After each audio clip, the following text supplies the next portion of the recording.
Determining the GOAT in the NFL isn't easy because every position plays a unique role.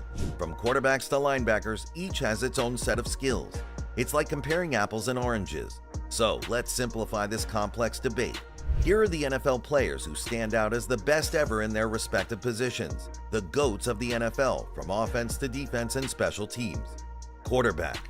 Tom Brady has put himself head and shoulders above everybody else, becoming the oldest Super Bowl MVP at 39 years old. Then he broke his own record, winning another Super Bowl at 41.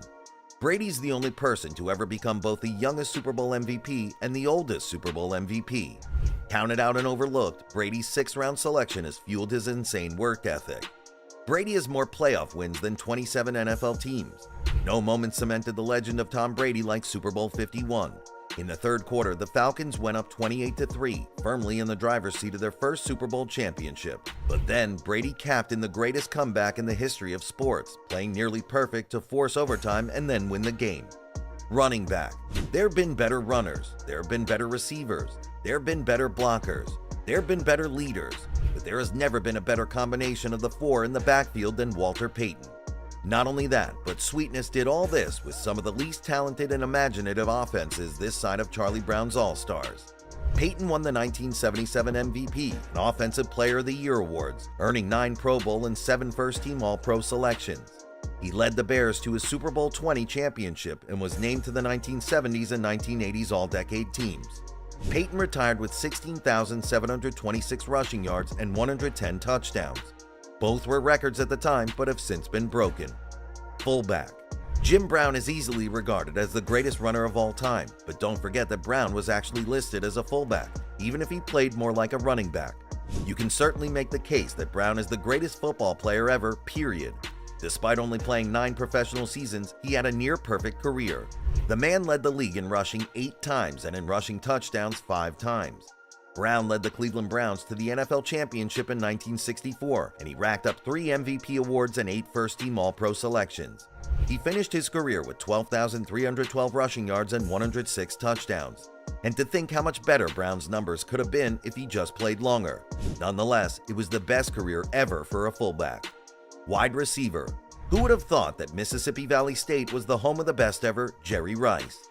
Drafted by the 49ers in 1985, Rice was overlooked because he lacked speed and size, and San Francisco was laughed at for taking him so highly in the draft.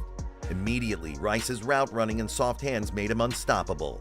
Rice got better and more clutch as games wore on, a testament to his fanatical passion for fitness. A 20-year playing career is unheard of in the NFL, but Rice did everything right on and off the field to help push himself past others. Rice owns 3 unbreakable NFL records: 207 touchdowns, 1,549 catches, and 22,895 receiving yards. What's even scarier is nobody is even close. Tight end. It's so hard to choose here between the likes of Gonzalez, Jackie Smith, Antonio Gates, and of course Rob Gronkowski. And hey, Travis Kelce and George Kittle are really making strong cases as well. But it's hard to bet against Gonzalez, due in large part to his longevity.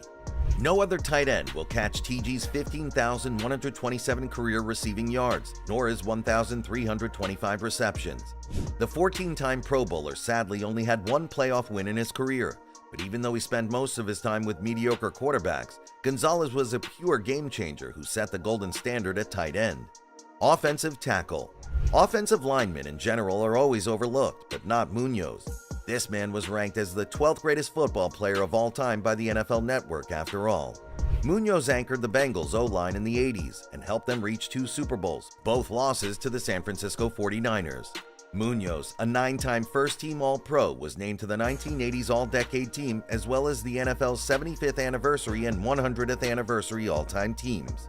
There's no argument here. Munoz is the GOAT of all offensive tackles. Offensive guard. John Hannah spent his entire career with the New England Patriots from 1973 to 1985. Often regarded as the greatest Patriots player in the pre-Tom Brady and Bill Belichick era, Hannah exemplified everything you look for in a guard. He was an absolute force in both the pass and run blocking games, and Hannah was renowned for his leadership, turning a struggling franchise into a contender. He led them to a Super Bowl 20 appearance in their final season, where the Patriots fell to the Chicago Bears. The 9-time Pro Bowler is enshrined in the Pro Football Hall of Fame. Now, let's get to the defense. Center. The 70s Pittsburgh Steelers dynasty was loaded with Hall of Famers. Of course, the Steel Curtain defense and quarterback Terry Bradshaw got most of the credit, but they wouldn't have achieved that historic success without Mike Webster. He was the anchor of that offensive line that often had to deal with that nasty Oakland Raiders pass rush. The Hall of Famer was named to the 1970s and 1980s All-Decade teams, and he racked up a whopping 7 first-team All-Pro selections. Defensive end. The Minister of Defense was truly in a class of his own. He was a franchise changer for both the Philadelphia Eagles and the Green Bay Packers. White won the 1987 and 1998 Defensive Player of the Year awards. He turned out to be the final piece needed for the Brett Favre-led Packers, leading them to a Super Bowl 31 championship, plus another big game appearance in Super Bowl 32. The 13-time Pro Bowler also earned 8 first-team All-Pro selections. White is second in all-time career sacks with 198, and only Bruce Smith with his 200 sacks sits ahead of White. But the former played 47 more games. Just goes to show how great of a sack artist Reggie really was. Defensive tackle. Joe Green got his namesake by being the nastiest, most competitive player in the NFL. He anchored the greatest defense of all time, destroying offensive hopes and dreams in the process. Mean Joe not only had the size advantage, but he was more athletic than any other player on the field. Sacks weren't a recorded statistic during Joe Green's career, but ask anybody that was involved in pro football in the 70s and they'll tell you Green would be the all-time defensive tackle sack leader.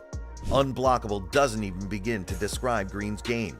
He blasted through blockers and dragged down ball carriers by any means necessary. Green could sling around professional athletes like ragdolls, redirect to the ball, and toss another person to the ground at an uncomfortably easy rate. Linebacker. Many consider Taylor to be the greatest defensive player of all time, and rightfully so. In terms of game-changing abilities and overall dominance, no defensive player did it better than LT. I mean, Bill Belichick admitted that Taylor would always tell him what to do. Think about that. The GOAT of all head coaches, as the New York Giants defensive coordinator, was basically being told how to do his job by LT. Taylor was the anchor of the Giants' 1986 and 1990 Super Bowl championship seasons. The 3-time Defensive Player of the Year is also the last defensive player to win the MVP award back in 1986. Taylor finished with 132.5 career sacks in 184 games, which is pretty darn good. Cornerback.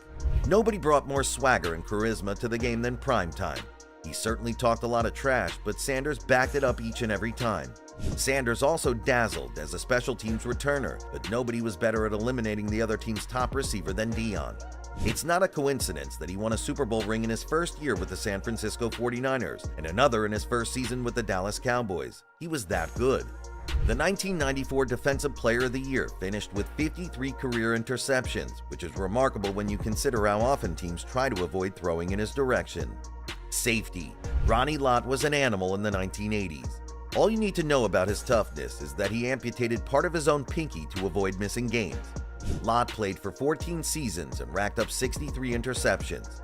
He was a 10-time Pro Bowler, an 8-time First-Team All-Pro, and a 4-time Second-Team All-Pro. Lott was also named the NFL Defensive Player of the Year in 1986.